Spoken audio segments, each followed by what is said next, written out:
Pendant 9 ans, Chloé Martin a rempli les salles avec son spectacle à part égale. Vaste programme que de s'attaquer aux inégalités entre hommes et femmes et d'affronter tous les débats qui vont avec. Et c'est justement à partir des discussions d'après-spectacle que Chloé s'est attelée, avec l'humour qui la caractérise, à un autre problème, celui de la culpabilité. À n'en plus finir. On a tous des moments dans notre vie, des moments où on se sent victime, des moments où on est coupable, des moments où on est témoin. Voilà, c'est sur ce trio-là. Dans la vie, on passe sur ces trois rôles. Donc le fait qu'une victime puisse être coupable, puisse être témoin, selon les situations, eh ben, ça rajoute de l'humanité là-dedans, quoi. J'aurais aimé les épinards. Comme ça, plus tard, j'aurais pu avoir de la force plus grande pour casser la gueule. Ah non, les filles, ça ne casse pas la gueule. Ça se casse la gueule. La question de faut se tenir, qui est le titre du spectacle, c'est à quel moment il faut se retenir ou à quel moment il faut dire. C'est tout cet équilibre-là qu'on brosse en fait dans la palette de personnages, de ceux qui osent, de ceux qui n'osent pas et quelles conséquences ça peut avoir. Faut se tenir, c'est aussi une histoire de famille.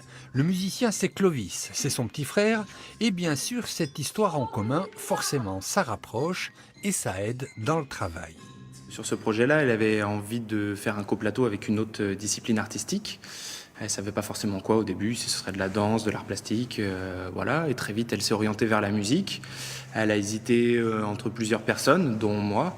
Et puis le lien familial a fait que sur le thème de la culpabilité, il y a la famille qui est souvent là dans la culpabilité, le poids de la famille, les valises qu'on traîne, etc. Donc le fait d'avoir un lien familial rajouté du jeu dans ce thème-là.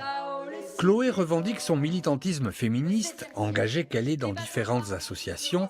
Cet engagement transparaît dans ses spectacles d'une manière douce, poétique et drôle.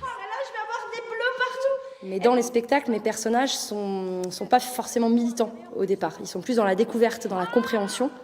Voilà, c'est pas donneur de leçons, on n'est pas là-dedans. Après, comme là, il y a une part autobiographique, je me permets justement de jouer mes différentes casquettes de je suis femme, de je suis comédienne, de je suis militante féministe. Donc j'ai une propre dérision aussi, en tout cas un regard sur ces différents rôles qu'on peut aussi avoir dans la société, ou dans sa vie. Avec Faut se tenir, Chloé Martin fait juste une proposition, résister, ne pas se retenir et se tenir debout. Comment du haut de mes 8 ans, je peux être tenue responsable de la relation France-Afrique ?